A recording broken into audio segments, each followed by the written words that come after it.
नमस्कार दोस्तों, electrical technician channel में आपका स्वागत है। दोस्तों, आज के इस वीडियो के द्वारा हम ये समझने वाले हैं कि जो इंडस्ट्री में इलेक्ट्रिकल डिवाइस इस्तेमाल किया जाता है उन सभी इलेक्ट्रिकल डिवाइस का नाम क्या है और जो भी इलेक्ट्रिकल डिवाइस है उस डिवाइस का इस्तेमाल हम इंडस्ट्री में क्यों करते हैं। जैसे कि आप यहाँ पे देख सकते हो, मेरे पास में यहाँ पे इस वाले पैनल पे बहुत सारा इलेक्ट्रिकल डिवाइस लगे हुए हैं। तो सबसे पहले हम स्टार्ट करते हैं सबसे नीचे में, जो कि आपको मालूम ही है। आपको जैसे कि मालूम है, हमारे घरों में इस प्रकार का एमसीबी भी इस्तेमाल किया जाता है। एमसीबी का फुल फॉर्म होता है मिनिएचर सर्किट ब्रेकर। ये जो डिवाइस है, इस डिवाइस का यदि हम इस्तेमाल करेंगे तो इसके जरिए हमें ओवरलोड और शॉर्ट सर्किट से प्रोटेक्शन मिल जाता है। साथ ही साथ में इस प्रकार का जो इलेक्ट्रिकल डिवाइस होता है, इसके जरिए हम पावर सप्लाई को चालू भी करते हैं और पावर सप्लाई को बंद भी करते हैं।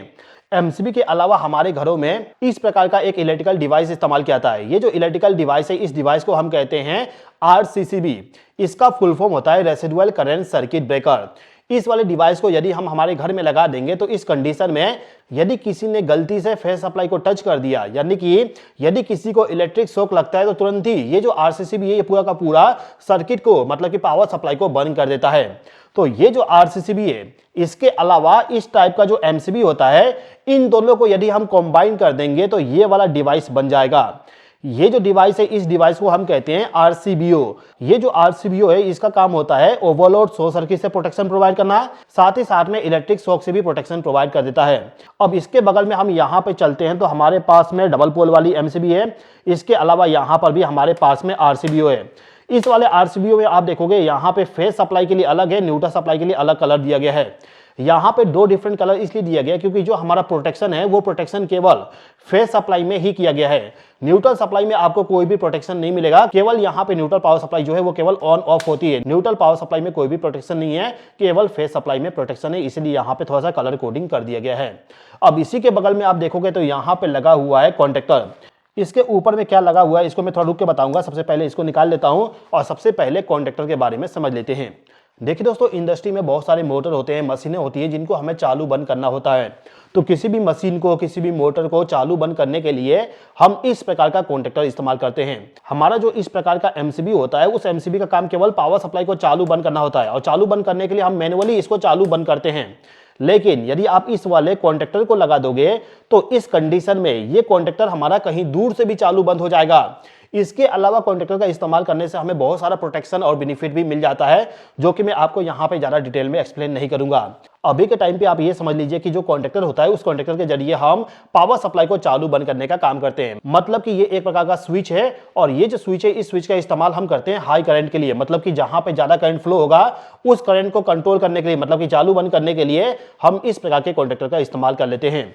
अब इस टाइप का जो कॉन्टेक्टर होता है, इसके कंट्रोल वायरिंग में हमें एनओएनसी की जरूरत पड़ती है और यदि हमारा कॉन्टेक्टर के ऊपर में एनओएनसी कम है तो हम इस प्रकार के एनओएनसी कॉन्टेक्ट को भी कनेक्ट करके इस्तेमाल कर सकते हैं। ये जो यहाँ पे एनओएनसी कॉन्टेक्ट है, इसको हम चाहें तो यहाँ से रिमूव कर सकते हैं और चाहें तो यहाँ पे लगा के इस्तेमाल भी कर सकते हैं। यदि हम इस वाले एनओएनसी कॉन्टेक्ट को कॉन्टेक्टर के साथ कनेक्ट कर देंगे तो इसका वर्किंग जो है वो वर्किंग पूरा का पूरा कॉन्टेक्टर के साथ ही हो जाएगा।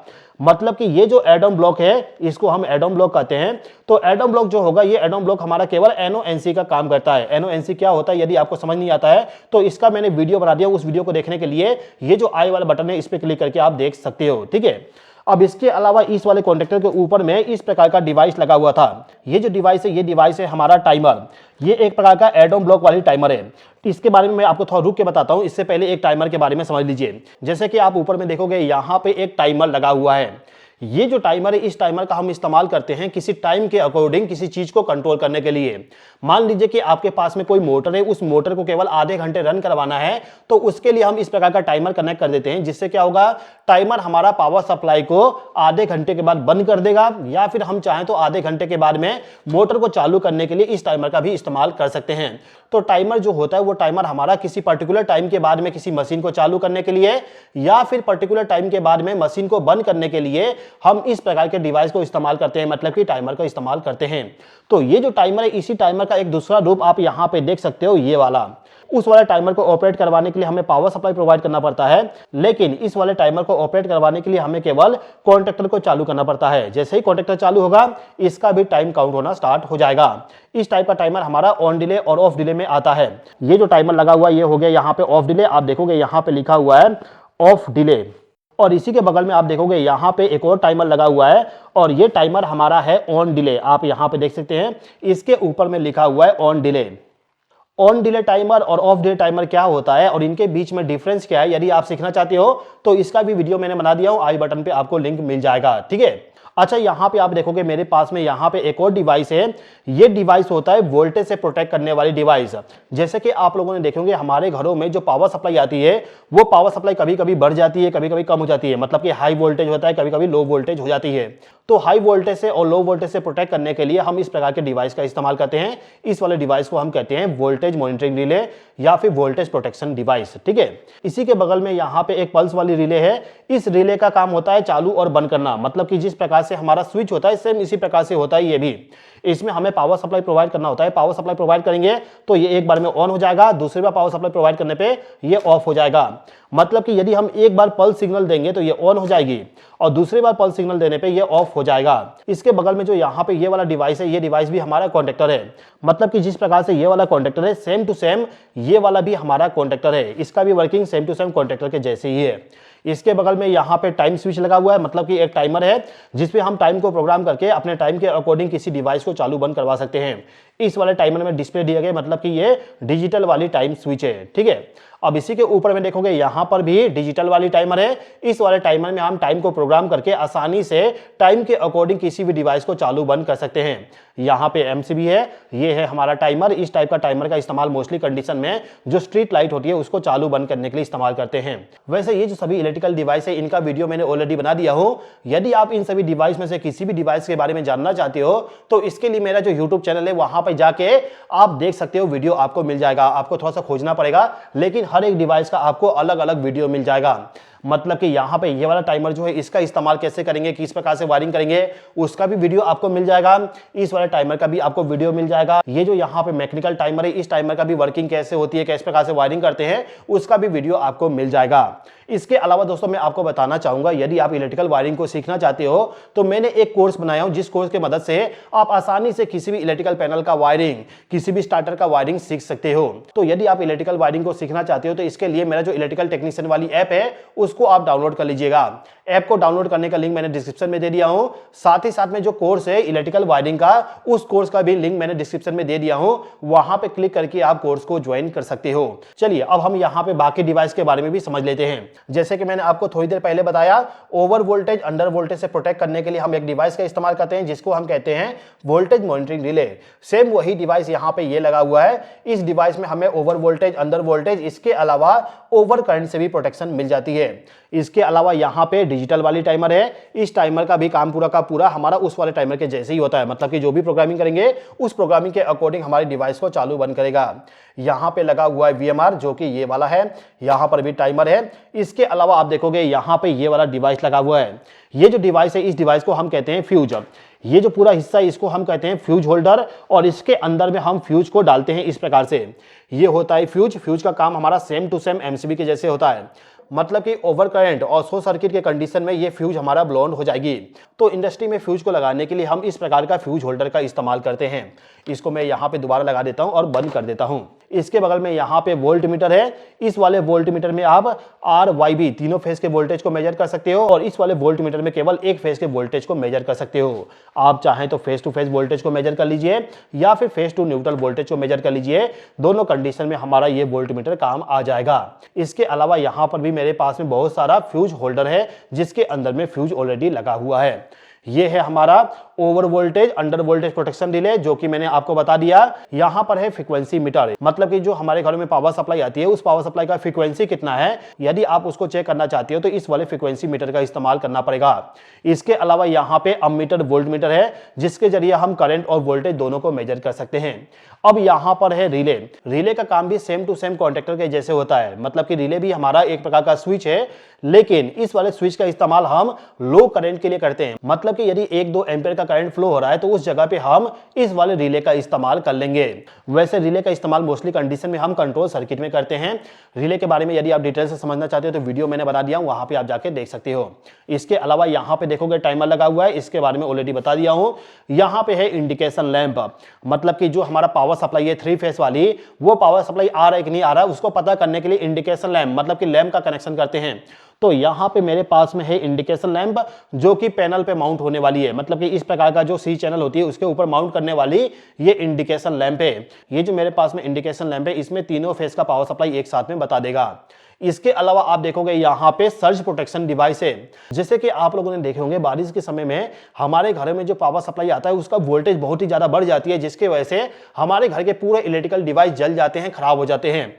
तो यदि आपके घर में ऐसा कुछ प्रॉब्लम आता है तो उससे प्रोटेक्ट करने के लिए इन सभी डिवाइस का आप इस्तेमाल कर सकते हो। इसको हम कहते हैं सर्ज प्रोटेक्शन डिवाइस। अब इस डिवाइस के अलावा यहाँ पे आप देखोगे हमारे पास में है photo cell relay. Photo cell relay जो होता है ये एक प्रकार का स्विच है जो कि अंधेरे होने पे लाइट को चालू कर देगा और उजाला होने पे लाइट को बंद कर देगा। जैसे कि आपके पास में कोई गार्डन में लाइट है, उस लाइट को यदि आप चाहते हो रात होते ही ऑटोमेटिकली चालू हो जाए और उजाला होते ही ऑटोमेटिकली लाइट बंद हो जाए, तो उसके लिए आप इस वाले रिले का इस्तेमाल कर सकते हो। ये हो गया फोटो सेल, और इस फोटो सेल के साथ में हमें इस वाले रिले को कनेक्ट करना पड़ता है। ये जो रिले, इस रिले का काम है जो हमारा उजाला है, मतलब कि कितना अंधेरा होने पे लाइट को चालू करना है, कितना उजाला होने पे लाइट को बंद करना है, उसके लिए हम इस वाले रिले का इस्तेमाल करते हैं। इसी रिले के बगल में आप देखोगे यहाँ पे स्टार डेल्टा वाली टाइमर है। ये जो टाइमर है इस टाइमर को केवल स्टार डेल्टा स्टार्टर जो होती है उसके लिए बनाया गया है। तो स्टार डेल्टा स्टार्टर के लिए हमें इसी प्रकार का टाइमर इस्तेमाल करना होता है। इसके बगल में यहाँ पे मेरे पास में है लिक्विड लेवल कंट्रोलर। ये जो लिक्विड लेवल कंट्रोलर है इसका काम होता है किसी भी टैंक के अंदर में पानी, ऑयल जो होगा उसका लेवल जो होगा उस लेवल को डिटेक्ट करे और उसके अकॉर्डिंग आउटपुट सिग्नल को जनरेट करे, जिसका इस्तेमाल हम किसी पंप को, किसी मोटर को चालू बंद करने के लिए इस्तेमाल कर सकते हैं। अब इसी के बगल में यहाँ पे डिजिटल वाली टाइमर है जिसमें हम यहाँ पे टाइम देख सकते हैं और यहाँ पे प्रोग्रामिंग कर सकते हैं। वैसे ये जो टाइमर है इस टाइमर में हमें ऑन डिले, ऑफ डिले दोनों का ऑप्शन मिल जाता है। और इसी टाइमर के बगल में और भी बहुत सारे टाइमर लगे हुए हैं जिनका काम केवल टाइम के अकॉर्डिंग किसी डिवाइस को चालू बंद करना होता है। तो इन सभी के बारे में मैं ज्यादा एक्सप्लेन नहीं करता हूं, आपको यहाँ पे समझ में आ गया होगा कि टाइमर का काम क्या होता है। अब टाइमर के ऊपर में यदि आप देखोगे तो यहाँ पे लगा हुआ है एनर्जी मीटर। सिंगल फेज का जो पावर सप्लाई होता है उसका यदि हमें एनर्जी मेजरमेंट करना है तो उसके लिए हम इस वाले एनर्जी मीटर का इस्तेमाल कर सकते हैं। वैसे ये एनर्जी मीटर हमारा वाईफाई के साथ कनेक्ट हो जाती है जिससे कि हम इसका पूरा डिटेल मोबाइल में देख सकते हैं। इसके अलावा यहाँ पे सॉकेट है, हमारे घरों में जो नॉर्मल सॉकेट इस्तेमाल किया जाता है सेम उसी प्रकार से सॉकेट यहाँ पे दिया गया है। इस टाइप का सॉकेट हम इंडस्ट्री में इलेक्ट्रिकल पैनल के अंदर करते हैं जिससे कि हम पावर सप्लाई इसके जरिए ले सके। ठीक है, इसके बगल में यहाँ पे है मोटर प्रोटेक्शन सर्किट ब्रेकर, मतलब कि एमपीसीबी। एमपीसीबी का इस्तेमाल हम करते हैं किसी मोटर को चालू बंद करने के लिए और उस मोटर को प्रोटेक्ट करने के लिए। मोटर को प्रोटेक्ट करने के लिए हम चाहें तो ओवरलोड रिले का इस्तेमाल कर लें या फिर एमपीसीबी का इस्तेमाल कर लें, बात एक ही होगा। ये जो एमपीसीबी है इस एमपीसीबी को केवल मोटर के लिए डिजाइन किया गया है। इसके बगल में यहाँ पे आप देख सकते हो कॉन्टेक्टर है, ये एक मॉड्यूलर कॉन्टेक्टर है। जिस प्रकार से ये वाला कॉन्टेक्टर है सेम इसी प्रकार से ये भी हमारा कॉन्टेक्टर है। इन दोनों कॉन्टेक्टर में कोई भी डिफरेंस नहीं है, वर्किंग सेम टू सेम होता है, केवल इसका डिजाइन यहाँ पे अलग है। इसके अलावा यहाँ पे एक और कॉन्टेक्टर है और यहाँ पे मेरे पास में है वाईफाई कंट्रोलर। यदि आप चाहते हो कि मोबाइल के जरिए किसी डिवाइस को चालू बंद करना तो उसके लिए आप चाहें तो इस प्रकार का जो वाईफाई कंट्रोलर होती है उसका इस्तेमाल कर सकते हो। वाईफाई कंट्रोलर का इस्तेमाल करके हम आसानी से किसी भी डिवाइस को मोबाइल के जरिए चालू कर सकते हैं और मोबाइल के जरिए ही बंद कर सकते हैं। इसके बगल में आप देखोगे यहाँ पे एमसीबी है, लेकिन ये वाला जो एमसीबी है ये एमसीबी हमारा वाईफाई वाली एमसीबी है, मतलब कि मोबाइल के जरिए इस वाले एमसीबी को हम चालू कर सकते हैं और बंद भी कर सकते हैं। इसके अलावा इस एमसीबी का यदि हम इस्तेमाल करते हैं तो कितना एम्पियर करंट फ्लो हो रहा है, कितना वोल्टेज है, हर एक चीज को हम मोबाइल के अंदर देख सकते हैं। इस वाले वाईफाई एमसीबी के बगल में यहाँ पे है आइसोलेटर। आइसोलेटर जो होता है इसका काम होता है पावर सप्लाई को केवल चालू करना और बंद करना। ये जो आइसोलेटर है इसका इस्तेमाल हम सोलर पैनल के साथ में करते हैं। इसके अलावा ऊपर में यदि आप देखोगे तो मेरे पास में और भी चीजें हैं, जैसे कि यहाँ पे वोल्टेज को कंट्रोल करने के लिए वोल्टेज मॉनिटरिंग रिले कॉन्टेक्टर यहाँ पर है। ये कॉन्टेक्टर थोड़ा सा डिफरेंट है। इस वाले कॉन्टेक्टर का इस्तेमाल हम पावर फैक्टर वाली जो कैपेसिटर होती है उसको चालू बंद करने के लिए इस्तेमाल करते हैं।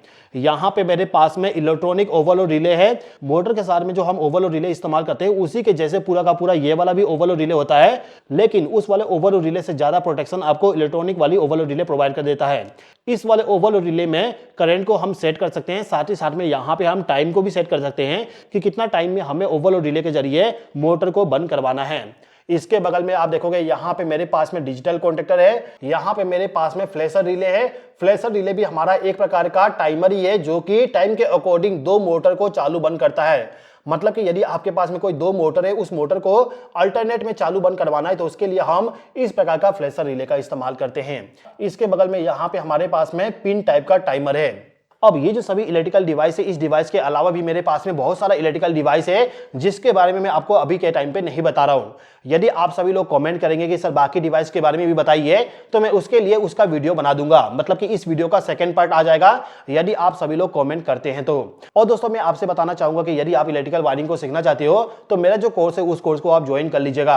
कोर्स का लिंक आपको मैंने डिस्क्रिप्शन में दे दिया हूं, वहां पर क्लिक करके कोर्स को ज्वाइन कर लीजिएगा। उम्मीद करता हूं कि ये वीडियो आपको पसंद आएगा।